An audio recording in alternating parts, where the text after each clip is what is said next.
Hi, I'm Clever and welcome back to the Clever Report. I love watching Jubilee and the episode just dropped yesterday with the 44-year-old American actress Amanda Seales. She's a black liberal. They termed it black radical versus 20 conservatives.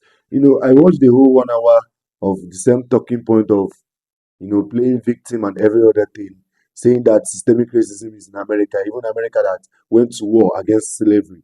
So it's just so funny that, black liberals, black leftists always use these talking points to to to reinforce this perpetual idea of perpetual victimhood and this victim Olympics. But there's this particular clip trending, this 2 minute clip of this, young black conservative basically schooling Amanda Seals on on the fact that black people kill themselves on average, kill more, you're more likely to be killed by a black person than a white man. There's nothing like systemic racism, even in my own opinion.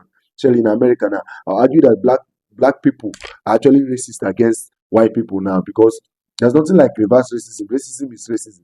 So I want us to watch the clip now, the 2 minute clip. Then I'll give you my take on that. Everyone here like a $50,000 check, especially people that are in the streets who are committing violent crimes consistently. A $50,000 check, it's not going to fix anything. It's not going to increase the median household income in the next 10 years by 10% or 20%. For example, we have the Chinese Exclusion Act of 1882. We prevented Chinese people from getting citizenship and even entering the country. We discriminated against them and basically put them under apartheid, even here in the United States. Yet they have the highest median household income. How is that possible? How come they don't complain and feel entitled consistently to beg for reparations and beg for this when they are killing each other 90% of the time, which is the rate that black people kill each other, according to the FBI? Oh, young Matt. Yet white people are the oppressors. I'm not sure where your education came from, but they lied to you. Stats don't lie, though. Statistics lie all the time. So let's start there, particularly when the statistics are coming from the sources that gain from the statistics being shown a different way. So if you're going to start your argument on stats don't lie, you've already lost the argument. They lie all the time. One, comparing Chinese people who are immigrants that made a choice to come to the United States and comparing the continued effort of black people to ground themselves in a nation that continues to make impediments for them to show and live and exist in their true citizenship is a false equivalency. I don't believe that happens at all. No one here is Are you being acting impinged right on anything. now? Do you really I'm believe telling this? the truth. There's no systemic racism that I've experienced here in America. What system is racist? I think the only racism we've actually seen recently, systemic racism that we've seen, is the application of systemic racism against white people. The University of Western Washington, for example, has been trying to segregate dormitories, using black-only dormitories because black people feel safer amongst each other. But they're more likely to kill each other than white people are ever to kill them. That's just the truth. You have King Von rapping about killing other black men. Why should I think that the white man is the oppressor when black men are more likely to kill me? Oh my Tell God, this is scary. You need to think about me as your mama. Do not talk to me in that fashion. So let's check that now.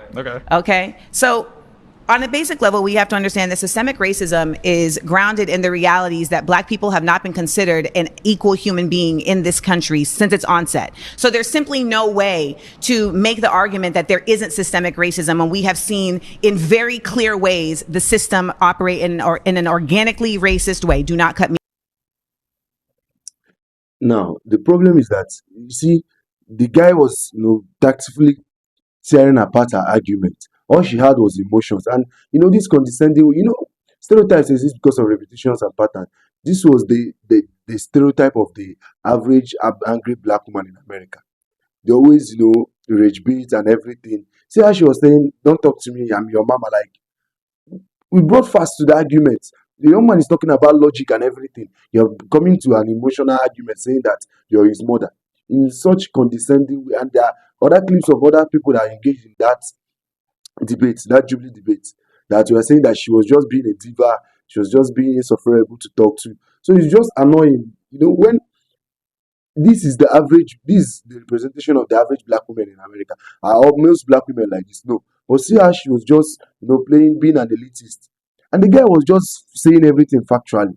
This systemic racism in America doesn't exist. We've passed the Jim Crow era. It doesn't exist anymore.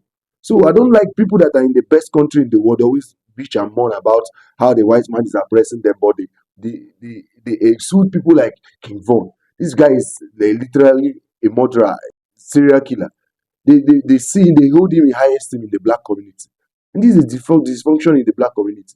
So it's a problem why people can't look inwards in retrospect and see How can we, better ourselves as a community? From the music, from the movies, everything about the black community in the United States, most things about them is just trash. And now you can directly correlate it with the absence of the black fathers at home. But you're always trying to play victim and say the white man did this, the white man did that. No, it's the problem. And you need to start, to find a way to fix it in the black community. And that's all I'm going to say about that. I'll put the link for the Jubilee debate, the whole 1 hour debate in the description. So give me your take on that, your comment section, on the comment section. Be respectful about it. These are my own opinions about this particular clip, making rounds on social media. Make sure you like, subscribe, do all the fun things. Turn on post notifications so you'll be notified anytime I drop another video. I love you, or God loves you more.